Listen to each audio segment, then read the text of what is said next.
Welcome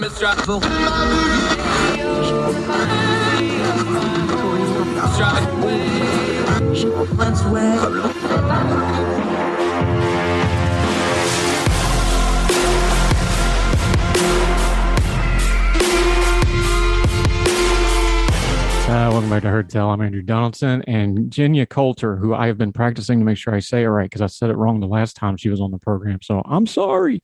Election babe, the ballot fairy. We call her many, many things, but we mostly call her friend. How are you? I'm doing well, thanks. How are you doing today? Thrilled. We get to start the new year with you. And before we get into this year, though, the year of our Lord 2022, for a non-national election year, and you're an election expert, boy, we talked a lot of elections in 2021, didn't we? It was nice to see so many people suddenly care about these relatively obscure local elections that normally, kind of fall under, fly under the radar. Of course, the level of contention involving some of these elections, I could have maybe done a little bit with a little bit less. Right. Nice to see people care. Yeah. And one thing I kind of got on too is people don't realize we talk about all these big court cases and we talk about the prosecutors in the Rittenhouse trial and the Ahmaud Arbery trial where they went through 3 prosecutors. People forget most prosecutors, most DAs, those are municipal local elections. And those are some of our lowest turnout elections that we have. They want to show up for these trial things, but they forget that these are elected officials that they don't show up to vote for in a lot of cases or not pay very close attention to in a lot of cases. Yeah, if you ever want to stump people who think they care about politics, ask them who they voted for. If it's in a jurisdiction that does elected judges, ask them which judges they voted to retain or not retain. Most of them will not be able to tell you. It's a really interesting litmus test. Why do you think that is? Because I know, the old days they used to print the sample ballot in the paper and you'd sit there and mark it through. Why is it that the local elections that affect us the most? Because you're in these polling places. That's one reason we like to talk to you. You're not just the theory of it. You actually do the work of it. You show up at the polling places. You run polling places. Why is that? Because you talk to people who are the people that show up for municipal elections. Is it a noticeable difference from a general election crowd? I suspect it probably is, especially on the local level. The people who show up for the local elections are the kind of people who show up for every election. No, and usually they tend to skew a little bit older. My polling place was in a senior citizens facility, so I had voters range in age from 18, like literally it was their 18th birthday, their first time voting, and I was so excited. I praised the heck out of his parents. Thank you so much for making encouraging your son to vote so young. And then I've had a voter who was 104. 104. And she said that she'd never, ever since she was old enough to vote, she'd never missed an election. And I believe her. Wow. See, that's got to make you feel good, though. Those are the citizens that make the country go. They don't get enough credit, though, do they? But I want a documentary on that lady. I loved it. She said, my relationship with democracy has outlasted my relationship with all 4 of my husbands. That's a Florida woman right there. That's a legend living. She's adorable too. She's like this really tiny lady, very carefully dressed. She always has her lipstick on, looking real pretty. I mean, I just adore her. I love people like that. Let's dig into it though. Talking to Genya Coulter, she is election babe on the twitter.com. She's written all over the place, everywhere from Washington Post. She's in Elections Daily frequently. Our friends over there. She's long overdue to come back to Ordinary Times with me. I'll throw in the free plug in there. What jumped out at you this year? Because we had a lot of elections that were contentious. We, of course, had the Georgia recall that was a mess. We had Virginia. We had all the redistricting. We had a lot of legal laws. What are your real big takeaway for 2021? Which one jumps out at you right off the top? How many people suddenly care about redistricting? Because I can tell you 10 years ago, it wasn't like this. And it's been interesting to see so many people who in some cases might not have really been old enough to remember the last decennial redistricting, suddenly come up with these amazing proposals and maps and have the wherewithal to be able to argue the case for their map and do a really great job. And I mean, some of these people a lot of them aren't professionals. They're just, people who discovered maps while on social media. And then you get to see some areas where the professionals did, some of the professional mappers obviously drew some great maps. Others Well, I'm going to leave that to the experts. Is it just the social media and the technology? Is that the biggest difference? Or is it the partisanship right now where people all of a sudden realize like, hey, everything's so divided. Every single one of these little votes counts. So they're paying more attention. What do you attribute that to? I think it's a little of both. Social media has turned elections from a necessary chore of democracy into a spectator sport. But it is nice to say, again, it's nice to hear, people who aren't even old enough to drive in some cases actually make a convincing case for the map that they've just posted online. It's really nice to see. I'm proud of them. Yeah, I see. I think I know election Twitter folks. If you don't know what we're talking about, it's kind of a loose collection of folks that really get into the maps and the nitty gritty details of election. I think it's a positive sign though, because with before the social media technology, I don't know that those people would be a group. I don't know that they would be, it becomes a resource because they can kind of feed off each other. And then people like me that write and commentate for a living, I can talk to those guys. I can talk to the Drews. I can talk to you. I can pull information from them. And now I have another resource besides just news media to get information about elections from. And a lot of these people are covering their state or their region or something that they're really specific and a specialist on. I think that's a very healthy thing. It's really nice to see. And one of the things that I also did learn this year is there are some mainstream media outlets that are far more biased than perhaps they want to admit publicly. And it's nice to have an ear to the ground to notice what people online who actually live in that area are saying and their views and what their needs are. Because I think there were a significant number of missed calls, and I don't think it was malicious. I just think that maybe there was a bit more of an echo chamber in certain races than there were others, and there were some surprises. Yeah, let's talk about two of those surprises real quick. Genya Coulter joining us. She is at Election Babe on the twitter.com. If you're not following her, you are missing out. Also a pretty good cook for our Twitter supper club, but we'll talk about grilling later. The two big events this year, other than the hangover from the national election, was Georgia and Virginia. Both of them surprised in opposite ways, though. Let's start with Georgia. That was, to steal hot land as a moniker, that was just a big hot mess. What do you take away now that we got a little space from Georgia, especially considering that looking at 2022, I know I'm saying that's the state I'm going to be paying attention to. That's going to be ground zero for a lot of it. But we've had about a year to think about it. What did Georgia teach you from the election angle on it? Georgia does not have to be a hot mess. Some of the policies the state has are, I think, inefficient and in some cases downright questionable. And I think if they fine-tune some of those processes, maybe things would be a little less of a free-for-all during the counting process. I think the Republicans learned a valuable, if somewhat harsh, lesson about don't discourage people from voting by mail, particularly when they're your voters. They literally shot themselves in the foot there. I think the Democrats did a much better job of pushing vote by mail. And because, again, vote by mail was not exclusively a Democrat thing up until about, I'd say, 5 or 10 years ago. More Republicans voted by mail simply because older folks tend to like vote by mail more than younger folks. So I think the Democrats did a really good job with the get out the vote process in Georgia. Yeah. I just wish that there had been a more streamlined or tighter process so that there weren't a bazillion lawsuits later on. And so much of this is one thing I've learned from talking to you. So much of this stuff is they write legislation or they do these rules for elections that are just inapplicable. Like they physically cannot enforce some of this, or they come up with a rule that you just cannot do it. You can't physically do it in the polling places. It makes no sense. And then you wind up with a mess because now the poll workers don't know what to do. The counters don't know what to do. And then from the outside, you get these conspiracy folks and they just see chaos. But a lot of this is just, they just didn't write it into the law very well, or they didn't think it through very well, did they? No, people underestimate the power of logistics. And one of the things I think that Georgia is a unique case in that there's, I think, 159 counties, and it's a top-down system. Basically, the Secretary of State creates all the policies and they get rocketed down to all the different counties.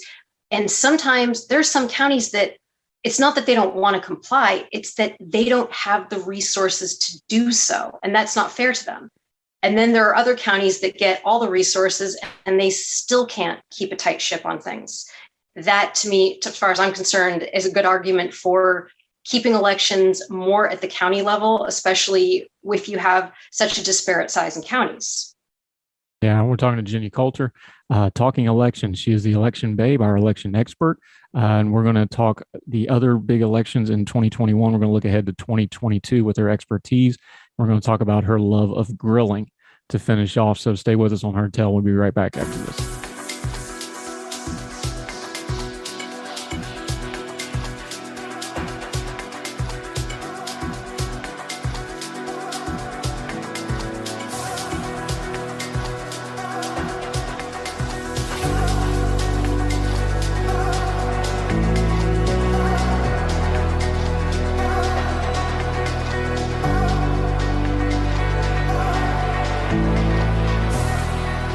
Our favorites. Genya Coulter, the election babe at the Twitter.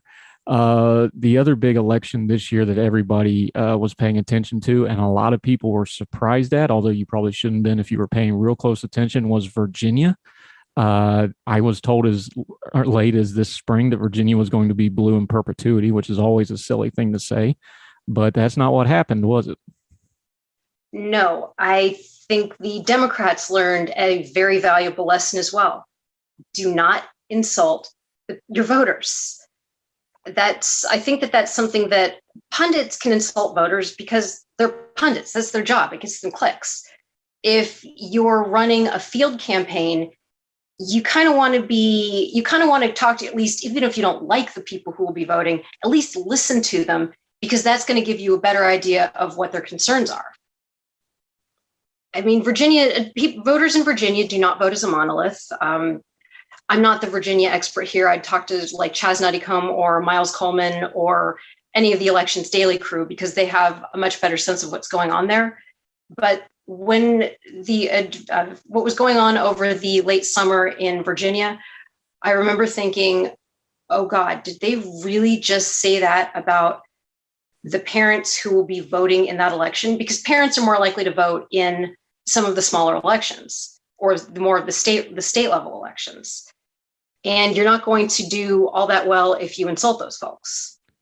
And something that you've always talked about, and I appreciate it, is, because we do the maps and we do the social media and we do the in-depth, and I think we forget that every election, no matter what's going on, it always comes down to who the candidate is. And I think that was just one of the ones where people, Terry McAuliffe, I don't care how you slice it, he just ran a bad campaign. And we forget sometimes all these environmental things, you got to have a good candidate and you got to run a good campaign, or the rest of it really doesn't matter. And he's not a bad candidate, actually. And I feel bad because the people who were working field operations, they poured their heart and their soul into this election. A lot of them, I read the tweets. I mean, I just wanted to give some of them a hug and a hot cup of cocoa. But there were certain things that there was clearly a disparity in between what the campaign was saying and what the voters were saying, and it came back to bite the campaign in the butt. Talk about that a little bit too, because part of being an elections person is you follow how these field campaigns go. They're kind of unheralded, these workers, but there seems to be something going on in a lot of these campaigns where the candidates and the staffers that are available, some of them are really having a hard time connecting to their groups. We saw it with the Virginia thing where the candidate was out of step and the staffers are okay. We're seeing it with the president right now where, frankly, I think his staff is out of step with the country. It's kind of the opposite, where he's more amiable and well-liked than maybe some of the stuff his staff's doing. What do you tell those people if they would come to you for advice like, look, we're in the world now where it's perpetual campaign all the time. That's not going to change. It's never going to go back the way it used to be. How do these staffers and these candidates keep their ear to the ground and not come off so tone deaf, even with all the noise of the social media and the news media network, do you think? Remember that Twitter is not real life, but it's also, if you're going to do a lot of your campaigning online, follow as many different people in that jurisdiction as you can, because you never know who they're going to say, I had a great experience with this person. It made me feel very positive about this candidate. Or, I wasn't treated well by them. And if they represent the candidate, I don't want to vote for that candidate. It's really worth, some people just need a good listen. Some people need a good talking to. Most voters need a good listening to. Well, as we kind of look into 2022, we know it's the midterms. We know it's going to be loud. We know we have some situations that have never really occurred before because we're going to, the COVID stuff is still out there. We don't know what's going to go on that. We have, of course, the Donald Trump vendetta ride in places like Georgia and Arizona. We don't know how that's going to go. What do you think that folks should be listening to voters on? Is it going to be the economy? Is it going to be some of the social justice stuff? Is it going to be COVID? What do you think the voters really want to be listened to? I think schools education are definitely going to be a hot button issue. Inflation, if it keeps getting worse, inflation's definitely going to be there. I think climate and climate change are going to be issues, but maybe not quite in the way people think, because obviously climate change is happening. However, there's certain things that maybe the Green New Deal isn't 100% realistic about. And if you look at some of the energy crises going on in Europe, you can kind of get a sense of how the best of intentions can go very, very wrong in a very short amount of time. Yeah. And but I think that when your prices are going up anyway, that's probably not the time to try new technologies that's going to drive prices up. That's probably not going to go real well for you, just on a practical level, whatever the end goal you're pushing for is. Also have a backup. You never know when you're going to need it. Yeah. Yeah. Genya Coulter, who we just adore, talking election stuff. All right. We're going to talk about it nonstop. The 2022 midterm. Turn down the noise on it for us, though. What are you looking at as we start going in the primary season in the spring? What do you look at it beyond just the headlines and the candidate stuff? What do you look at when you look at these elections as to whether they're going well or if it's going to turn into like another Georgia recall situation? What's kind of the things you look at to try to give you a postmark of this is going well or this is getting ready to go sideways? Take a look at the new laws that are going to be that go into effect on New Year's Day in many states. There's been quite a few pieces of election legislation that have gone through. Some of them, I think, not every piece of election legislation is a bad thing. Sometimes it makes the process a lot more efficient, but there are going to be, in some states, there may be some limitations on things like locations of ballot drop boxes. Some places will expand them, other places there won't be as many. There are probably going to be polling place changes for a lot of voters simply because we've had a few natural disasters that took out some places that would have otherwise be used. So any state that doesn't have their processes in gear, they've got maybe 2 months to get things in order. And after that, may the magical ballot fairies be with them. We haven't had you for a little while, so do your spiel on magical ballot fairies for the folks that maybe have never heard it before. You're talking about the folks who have a lot of really soaring rhetoric about elections, but have no clue whatsoever how a polling place works, right? Yes, they're the ones that they're like, well, if we could just get rid of all computers and elections, all of our problems would be solved. And then I'm going to look at them and go, okay, where did your ballot come from? How did it get to you? The magical ballot fairies did not deliver it to you with a wave of magic wand and a poof of glitter. It got designed and laid out on a computer. It got printed out by a industrial scale printing press that has an internet controlling system. It's, everything involving the postal service involves some sort of computer or barcode tracking. So you're not going to be able to get rid of technology in elections completely. It's, there were plenty of problems in elections prior to the advance of technological concerns. The conspiracy theory. There are no magical ballot fairies. No, there's not. And the flip side of that, of course, is the conspiracy theorists who think everything is a tough box full of ballots hiding in a trunk or under a table or whatever every time they see it. There's not a lot of that either, though, is there? I know we heard so much about the election stolen and these things and these. A lot of that, though, when you dug down and just turned the noise off, was people watching on video a process that they really didn't understand what was going on in the first place. That's true. I think there are some people who want to understand the process. One of the things that was kind kind of nice this year is I had a lot of people who identified as Republican or conservative asking me about elections and election integrity, and they genuinely wanted to know about the process, what the safeguards were, how the process could be made more secure. And that was actually really nice because, again, election security and election integrity, they're two halves of the same coin. And you can't really have one without, you shouldn't have one without the other. So I think that's been nice. But then there's a lot of bad information out there. Of course, then there's on the flip side, there are people who insist that, oh, this was the most perfect, wonderful, secure election and nothing bad happened. And then you get the news reports where something very bad did happen and it insults people's intelligence, and they're not too fond of that. So if you want an election integrity, keep in mind, election integrity is as election integrity does. Same thing with security. Yeah. And like we've seen with COVID and a lot of other things, the important thing is to be consistent and to be fair and accurate in your information so you don't look silly later, because that really does open the door for people to think untoward things are going, doesn't it? And explain. I like to explain to people what I do. You know, some poll workers have like these huge problems with the folks who come in who are poll watchers. I didn't have any. And that was because if they had a question, I would very politely walk them through what we were doing and why we were doing it. And they seemed pretty much satisfied with that answer. And the vast majority of my poll watchers happened to be on the Republican side. So the fact that I didn't have any issues with them at all, I think that's a testament to how well my staff ran things. Yeah. And speaking of other things that you run really well, you are a member in good standing of the Twitter Supper Club. We love to have you, but you have an affinity for a particular cooking method. You've got your son doing it now, I saw on the social media, but what is it with election fairies and grilling? I like grilling. It's, you're in the great outdoors, you get the smell of burnt meat, which I think is just awesome. You get to play with spices and marinades, and you're not like, you're not chained to a stove. Grilling is to me the perfect, it's the perfect cooking art form, except for maybe baking. Although grilling is a lot more forgiving when you screw up. I grill. I am not a baker. I mess up everything I try to bake. I've got a daughter that can bake really well. I just leave it to her because those are two totally different skill sets. So kind of like elections and punditry, which is why we bring you on. Genya Coulter, it's going to be a busy election year, so I hope you join us frequently to straighten this stuff out and turn down the noise for us. Tell folks where they can find you and what you've got going on.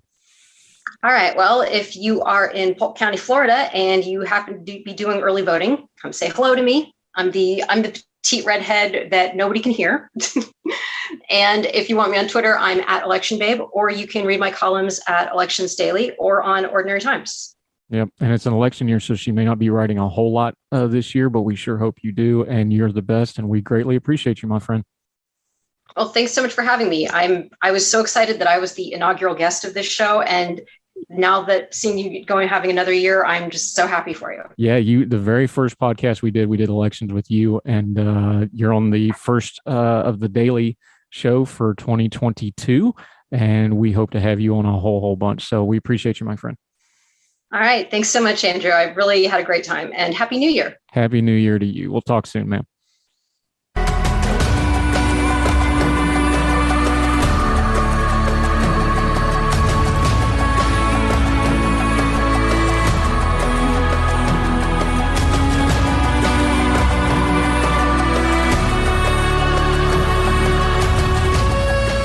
Summer concerts, pool parties, chill nights under the stars. We're stocking up our closet so you're ready to look your best for all of it. At Plato's Closet in West Ashley and North Charleston, we're buying all things summer. So bring in your tees, tote bags, sandals, sunglasses, and more. We pay cash on the spot for gently loved name brand looks. Plato's Closet is the go-to destination for trend-forward teens and young adults who support local and shop sustainable. Visit Plato's Closet today. Plato's Closet, located in West Ashley on Sam Rittenberg Boulevard and North Charleston on Rivers Avenue.